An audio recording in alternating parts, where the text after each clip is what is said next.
we're diving into something really foundational, a story I think most of us sort of take for granted in Western Yeah, history. exactly. It's the classic story of the Reformation. Martin Luther, this really heroic figure, totally outraged because the Catholic Church was supposedly selling forgiveness, Hmm. these bits of paper, indulgences. Like receipts for salvation. Yeah, that's the common picture. But you sent us sources arguing that this whole selling forgiveness thing, it might be, well, closer to historical propaganda. That's the core challenge in these materials, yeah.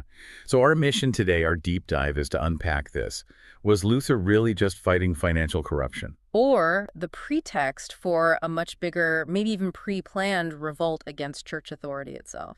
And to even start thinking about that, we absolutely have to do what the sources insist on.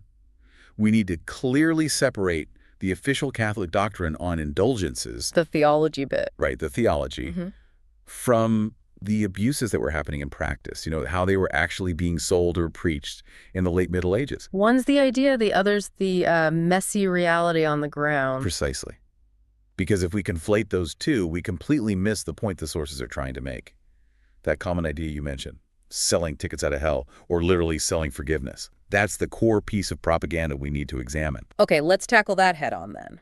If indulgences weren't about forgiving the actual sin, what were they for, according to the official teaching? Because that's the bit people usually gloss over. Right. So doctrinally, they were strictly about the remission of temporal penalties due to sin. To get this, you really need to think about how the church understood dealing with sin in, like, 2 stages. 2 stages. Okay. Stage 1 is forgiveness of the sin itself, removing the guilt. That, the sources stress, happens only through God's grace via the sacrament of confession through absolution. So justification. No money involved there. Absolutely none. No indulgence needed for justification, for the actual forgiveness of guilt. That's purely sacramental. But, okay, the sin is forgiven, but there's still fallout, like consequences or damage done. Exactly. And that brings us to stage 2, which is called satisfaction. Even after your guilt is wiped clean, you might still owe something, a sort of debt or penalty, to repair the harm caused. Harm to yourself or others, or just cosmic justice? Kind of all of the above. And traditionally, the priest would assign penance to help address this, things like prayers, fasting, acts of charity, good works. That's the satisfaction part. Okay, I think I see the distinction now. It's a bit like, say, a judge pardons someone for vandalism. The crime's off their record, guilt gone. Right. But they might still have to do community service, maybe repaint the wall they damaged. That's the temporal penalty, the satisfaction. That's a really good analogy, actually. Perfect. Indulgences were only supposed to deal with that second part, the community service, the leftover penance. So shortening or fulfilling that required satisfaction after the main forgiveness, the justification, had already happened. Precisely. And the church based this authority on, well, theological concepts like the treasury of merit and its power to bind and loose, which they trace back to biblical passages like Matthew 16. What's really interesting, though, is the sources point out this wasn't initially about money at all. Originally, it was tied to quite serious spiritual acts, wasn't it? Oh, absolutely not about money originally. For centuries, getting an indulgence involved undertaking something significant, spiritually demanding. Like what? Like serious fasting, giving substantial amounts to the poor, genuine almsgiving, or performing major works of mercy, or even dangerous pilgrimages, walking hundreds of miles to a major shrine like Santiago de Compostela. Real effort, real sacrifice. Exactly. The idea was to integrate that need for satisfaction back into a person's spiritual journey. The sources really emphasize that the core doctrine itself, when you strip away the later problems, was considered orthodox and had deep historical roots. By Luther's time, that line between making a spiritual contribution like alms and just a financial transaction Had gotten blurry. and this got sped up significantly by these hired preachers, professional fundraisers, essentially. Their main job was raising money for big projects. Like the rebuilding of St. Peter's Basilica in Rome. That's the most famous example, yes. And this is where we meet Johann Tetzel. He's become the sort of poster child for this whole issue. The main villain in the traditional story. Pretty much. And by all accounts, his methods were crude. They were theatrical, designed to get a reaction, and often, let's say, theologically simplistic, if not misleading. He was trying to get people to open their wallets. That was his job, yes. And this is where that infamous slogan comes in, the one everyone quotes, though the sources stress it was not official teaching. As soon as the coin in the coffer rings. The soul from purgatory springs. That's the one. It's incredibly catchy, and it sounds exactly like selling salvation, or at least a fast track out of purgatory. It absolutely does, and the sources label it perfectly. A vulgar marketing jingle. That's all it was, designed for maximum impact. Because it skips a crucial step. Completely. Yeah. It ignored the absolute doctrinal requirement that the person getting the indulgence had to have already gone to confession, been truly repentant, and received absolution for their sins first. So the jingle made it sound like the money itself did the trick. Instant results. Exactly. A gross oversimplification, equating a donation with immediate spiritual release.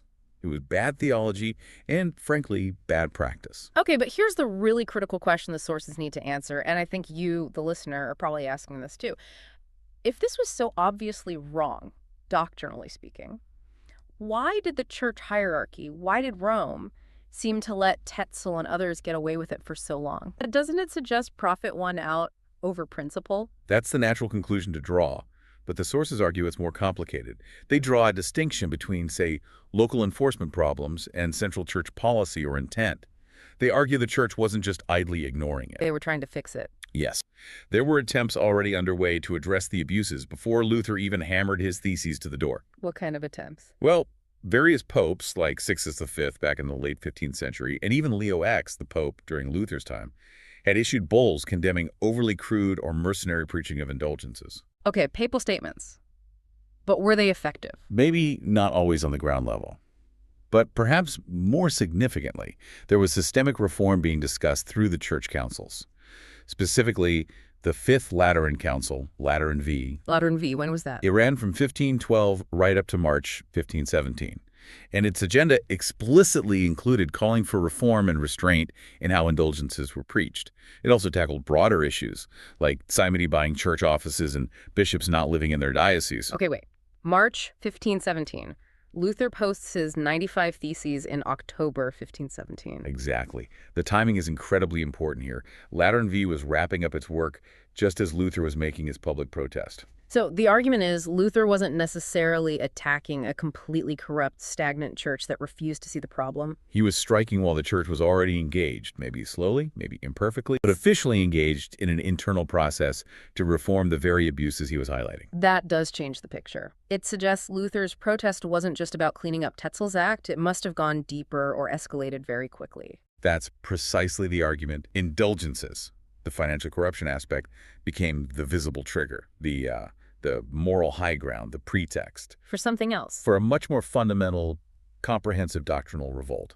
Initially, yeah, the 95 Theses mostly focused on the abuses, on the bad preaching and the money side. Which is why Rome didn't immediately panic. Right. The Pope apparently first saw it as, another squabble among monks or a call to discipline bad preachers, which was fairly routine business. So when did it really shift? When did it become a full-blown Reformation? According to these sources, it shifted very quickly. Luther moved rapidly from criticizing the practice of indulgences to attacking the very foundation, meaning he started questioning the Pope's authority to grant indulgences in the first place, then the authority of church councils, and eventually questioning the entire sacramental system, the role of penance, the nature of salvation itself. Okay, so it stops being about Tetzel counting coins. And starts being about who has divine authority, what salvation actually is, and how we achieve it. That's the pivot. A massive shift from ethics to fundamental theology and authority. Absolutely. Because once you deny the Pope's authority, the whole system built on it, like the treasury's merit, starts to crumble. You need a new framework. And this is where the deeper philosophical change comes in. The sources mention something about nominalism. Yes, exactly.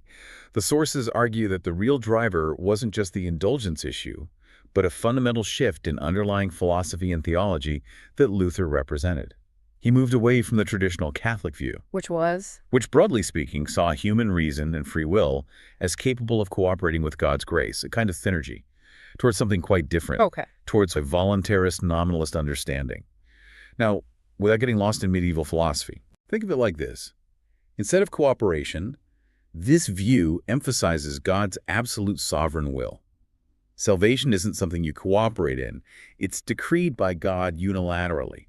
Human reason will play a much smaller or even non-existent role in achieving it. So if it's all God's absolute will, and salvation is purely by faith alone sola fide, as Luther argued. Things like doing penance, works of satisfaction, trying to make up for sin. Yeah. They become theologically unnecessary Yeah. or even problematic. And the human will, does it even matter if it's all pre-decreed? Precisely. And you see this culminate in Luther's later, very stark work on the bondage of the will, where he explicitly denies that humans have free will. Wow. You don't end up denying free will, kicking books out of the Bible, fundamentally restructuring Christian belief and practice. All because you were initially upset about a dodgy fundraising campaign for a building project. Exactly.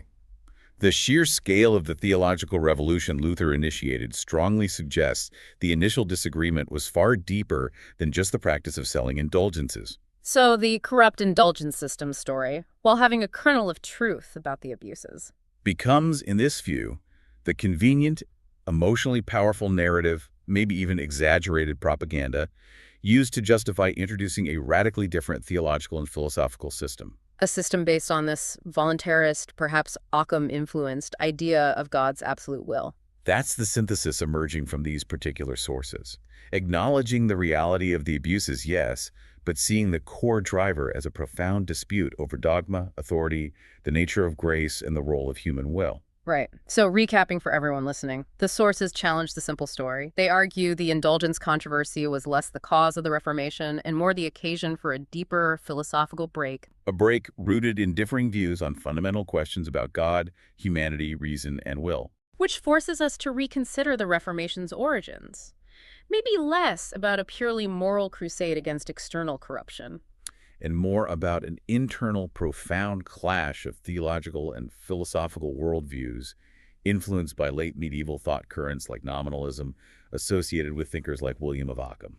So here's the final thought we want to leave you with, something to chew on from these sources. If the primary split wasn't just about fixing financial or ethical scandals, but was actually driven by these deep, abstract philosophical disputes about God's will versus human reason, about whether we have free will in salvation. Does that change how you think about the legacy of the Reformation? Does it alter how you see the reformers themselves, or maybe even how theological ideas have shaped, the path to our modern world, including secular thought? It suggests the roots of major historical shifts can lie in places we don't always look, not just in politics or economics, but deep within theology and philosophy. Thank you for joining us for this deep dive, wrestling with that crucial, often misunderstood difference between justification and satisfaction and the complex story behind the 95 Theses.